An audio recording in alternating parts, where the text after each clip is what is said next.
From the northern shores and woodlands to the west, it's history. From copper mines and iron ore, the Great Lakes fishery, to the farmlands of the southern counties and east to Chesapeake Bay. Look at all that waits the sportsman across the USA. And sometimes when the moon brings out the diamonds in the snow, the stillness of the forest is encased in Arctic cold. The wind might whisper through the trees, listen to it say the beauty of our great outdoors across the USA.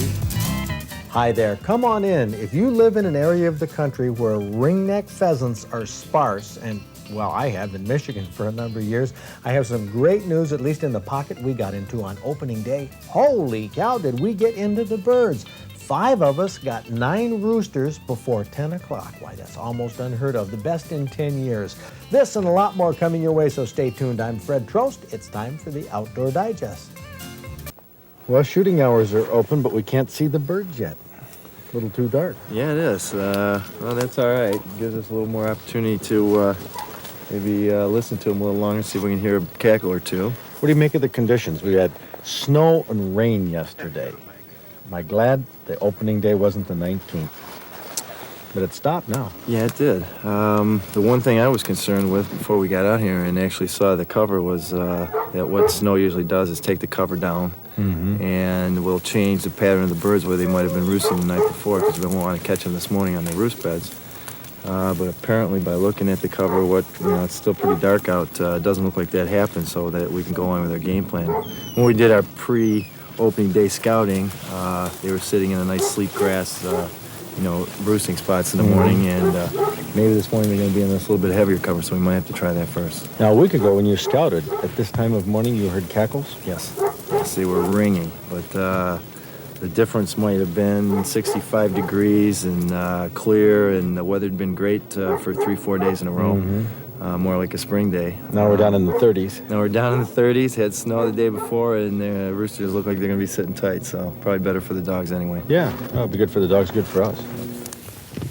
Dan McClellan's Weimaraners were both on point, facing each other 3 feet apart. The first point of the morning, it was light enough for us, but a little dark for the camera. Boy, what do you make of that? Oh! Can't tell. Can't tell if that's a hen or rooster. Boy, was that holding as tight as I've seen a pheasant hold in Tight as a mouse's ear. years. Good girl, good boy. Boy, they had that one pinned down. Good boy, good girl. I haven't seen so many birds hold so tight for 15 years. Seriously. Of course, you're used to this. You do a lot of preseason scouting. You really know your areas. Yeah, that's one of the most important things in Michigan. It is a pocket state. In other words, there's pockets of birds in the different high-density counties. And you got to know where those pockets are, and it sure saves a lot of walking. Back in the late 60s and early 70s, when there was a big decline of birds, a lot of people quit hunting. And I'm not saying everybody grab their guns and get out there and hunt, but if you do a little preseason scouting, it can be a good time. Oh, hen! Hand! Oh, another hen! Hand! Could be more right in here. Oh, another hen right in front of me. Whoa. Boogie. Could be more. Exciting? Yeah, it's exciting. Whoa. Could be anywhere.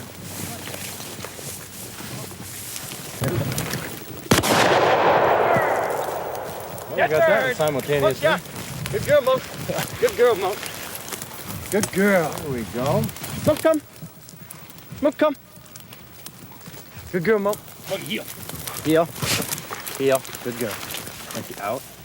Out. Good girl. How about that? Out. Fred, How about nice that? bird, Fred. Hey, that's the old-fashioned ringneck. In the about past that? 10 years, I've had some decent opening days on What a team pheasant, we but are. more often than not, nothing made its way into my game bag. Have pheasant populations turned the corner? Are they on their way back up? Or is this just the effect of a pocket of birds, a false feeling that the good old days are coming back? This feels like the old days. All right. Great. Well, that didn't give us much time. It was a fast point. Yep. Fast point and young Well, bird, though. I was just about to tell John. He was just going to roll the camera, and I was going to say, this is the best pheasant hunting I've seen in a long time. I mean, the most pheasants. Yeah, we've seen rooster here, rooster there, a couple birds, a couple nice points. Well, you think there's any more in the corner, or what do Yeah, you want we'll to do? swing this back on around and go over to Plan B. Over to Plan B. All right, let's go. I was surprised to see so many birds so early and have them hold so tight. Nowadays, roosters tend to run rather than sit. Must be the weather. Look at a little birdie over there. Yeah, cover her, Fred. All right, Mo.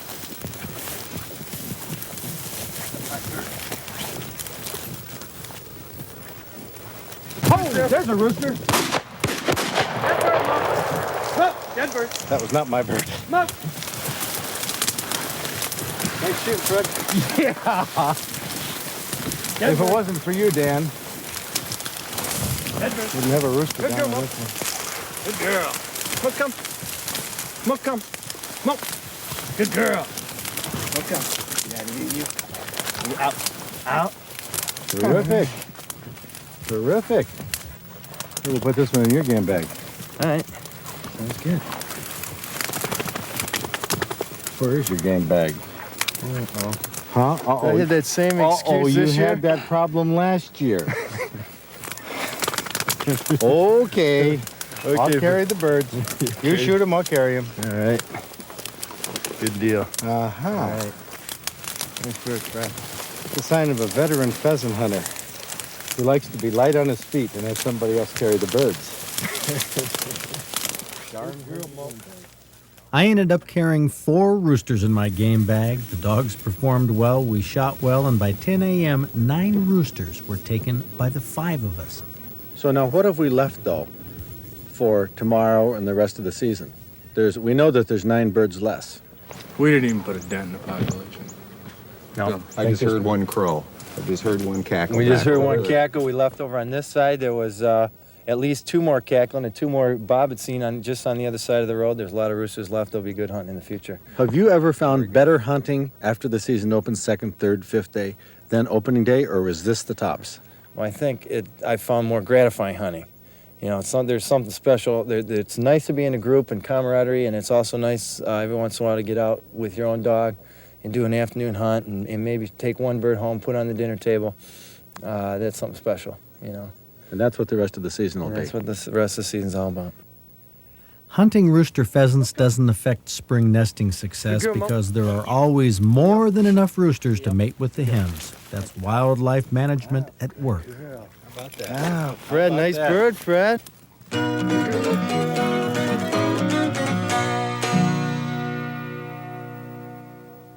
What an opening day we had. But remember, that's in Michigan. East of the Mississippi, pheasant populations have just plummeted in the last 20 years. I know the Corn Belt still has some great pheasant hunting. You guys have opening days like that all the time. In Michigan, we have introduced a Sichuan pheasant from China. It has a black neck, not the ring neck. It's a little smaller, faster flying, more like a grouse. It's going to be interesting to see how that plays into pheasant hunting in the coming years. Now let's take a look at some of those lucky hunters and fishermen who made our trophy book. Well, winter weather is the right weather for big walleyes. That's when Tom Nichols caught this 11-pound 2-ouncer. And here's a trophy for William Koch, a 25-pound 10-ounce muskie. Marianne Visser's 15.5-inch crappie is a jumbo. This buck had 9 points and a 19.5-inch spread. It was taken with a bow by Jack Mirko. Mark Valentine has a 10-pointer he took with a shotgun.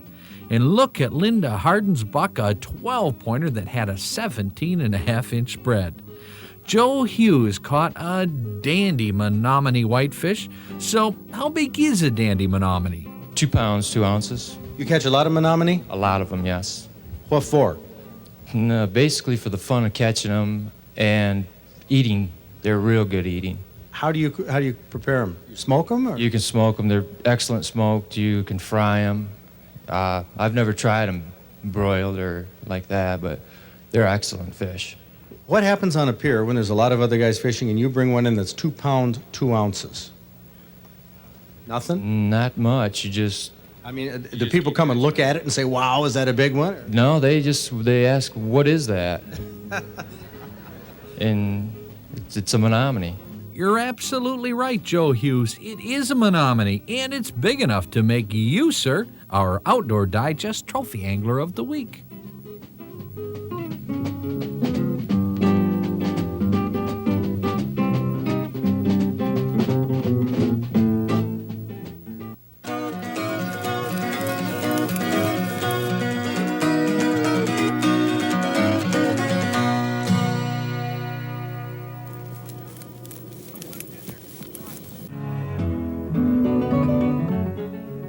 What freshwater fish makes a nest of vegetation? The male stickleback, a small fish with dorsal spines, fashions a nest out of aquatic plants and secretes a glue-like liquid to paste it together. He attracts females who lay eggs in the nest and then chases them away, protecting the eggs and the young himself.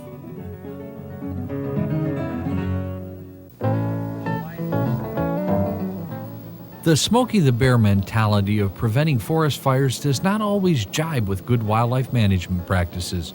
Now, to be sure, out-of-control wildfires like those that took place across much of the country last year are killers, destined to gobble up wildlife, homes, personal property, and whole forests at a time. But more and more, the practice of intentionally setting fires for wildlife is being used across the country. For years, northern biologists have used a controlled fire, or controlled burn as they call it, to destroy non-merchantable timber that had very little wildlife value or produced very little habitat. Deer, white-tailed deer for the most part, were the beneficiary of the controlled burns. The federal government has used controlled burns to increase the endangered Kirtland warbler's habitat. Jack pine is prime habitat for the warblers and grows well after a fire. In the 30s, biologists began burning areas in Louisiana marsh country, creating new top-grade conditions for nesting and wintering ducks. Now, the secret to having a constructive fire instead of a destructive fire is all in letting professional wildlife biologists and well-trained fire personnel plan it and execute that plan. The plan is generally called a prescribed fire, and like a doctor's prescription, a well-managed fire can put wildlife populations on the road to recovery. Does this ever smell good? Good transition, Kath. Pheasant Paprikas. You know, this was a winner in our 1989 Fish and Wild Game Cooking Contest. Oh, look And at I can see why. Those breasts of pheasant laid in the margarine there. Just going to brown them in the margarine and then add your onions and celery. And then some red wine and then some water, because you do want it to be completely covered, the pieces. Was you going to simmer these pieces Yep. of pheasant? Yep. And like I say, you want it the water and wine to cover it. Then I'm going to add some sweet basil. And then some Hungarian paprika. And this really does have a different taste and flavor than just the regular paprika. And I don't know why it comes in such big containers, because it doesn't last long on the shelf. I swear I can smell that right now. Yes. Oh, man. Then I'm going to let that cook for 45 minutes, and then you're going to turn it and cook it on the other side for 45 minutes. Oh, look at those pieces. And then the sauce will thicken down, but then you're going to add sour cream and a little bit of cornstarch to thicken it just a little bit more. Well, a somewhat rich recipe, but that gravy. It's worth it. I hope you have some mashed potatoes cooking up with this. Oh, does this just look outstanding? And that to thicken it, the cornstarch? Yep, just thicken it a little bit there. Pheasant Paprikas. Well, Dennis won first place in our Fish and Wild Game Cooking Contest small game division with this, and Bob Garner, of course, loved it. Oh, this is perfection. I mean, absolute perfection. The sauce on this pheasant is A#1 anyway. The sauce on it is great. And on a bed of noodles instead of rice, God bless whoever made that decision. You did good, Kat. Here, try some of this white meat. Because I know you have a leg there. Yeah, I'll take some more, too. I bet you would. This white meat is just terrific. Try that, Really Kath. tastes the pheasant go through this. It does. I was surprised. That's right. This doesn't, boil different flavors or spices into the meat. It sure doesn't. Oh, Excuse man, me for talking with my mouth full. I wouldn't have it any other way right now. But this is moist pheasant, and if there's one bugaboo about pheasant, is it's dry. I mean, you might as well eat popcorn for all the moisture there in pheasant. This is really good. You don't have to go far for this recipe, which works well with all small game, even chicken. When it comes to pheasants, I'll bet you have an opinion there. What happened to old Mr. Ringneck? How is the pheasant hunting in your area? What do you think about introducing a new species? Would it be the same? They're trying that in Michigan, and who knows how that's going to work out. But whatever you do, write down your opinions, send them in, and be sure to get outdoors this weekend. It's a great place to be. See you next week. Well, that didn't give us much time. It was a fast point. Yep. Fast point and young bird, though. I was just about to tell John. He was just going to roll the camera, and I was going to say this is the best pheasant hunting I've seen in a long time. I mean, the most pheasants. Yeah, we've seen rooster here, rooster there, a couple birds, a couple nice points. Well, you think there's any more in the corner, or what do you want to do? We'll swing this back on around and go over to Plan B. Plan B. All right. If you've been in despair because you found out that these sex scents for deer don't really work the way they're supposed to, don't panic. I'm going to teach you next week about the wind. The wind isn't your enemy while you're hunting. It can be your best friend. We'll talk about that. We'll also have a tour of our bow hunting camp in the north and a great recipe for venison loaf, all coming your way next week right here on Public TV. That was not my bird.